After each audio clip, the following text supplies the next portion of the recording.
ஏங்க பிஸ்னஸில் இப்படியெல்லாம் கூட நடக்கும்? சேல்ஸ் இப்போ கொஞ்சம் கொஞ்சமாக இன்க்ரீஸ் ஆகிட்டே வருது. ஃபர்ஸ்ட் ஒரு ஆர்டர் கூட வராமல் இருந்துச்சு. ஆனால் இப்போது 5 ஆர்டர்ஸ் அண்ட் 6 ப்ரீ ஆர்டர்ஸ் எங்களுக்கு வந்திருக்கு. நிறைய வியூஸ் அண்ட் ரீச் இருக்குது. இப்போது இந்த இன்ட்ராக்ஷன்ஸை நம்ம எப்படி சேல்ஸாக கன்வெர்ட் பண்ண போகிறோம், என்ன ஸ்ட்ராட்டஜிஸ் நம்ம யூஸ் பண்ண போகிறோம், அதெல்லாம் இந்த வீடியோவில் பார்ப்போம். அதில் ஃபர்ஸ்ட் பார்ட்டர் கொலாபரேஷன். நாங்கள் சில இன்ஃப்ளூயன்சர்ஸ் கிட்ட ரீச் அவுட் பண்ணியிருக்கோம்.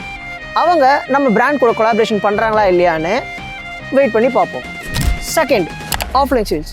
நாங்கள் ஆஃப்லைன் சேல்ஸ் அப்ளிகபிள் பண்ணலான்னு இருக்கோம். Like college events, stalls, expo etcetera. அடுத்து brand and product awareness about Green Angeles.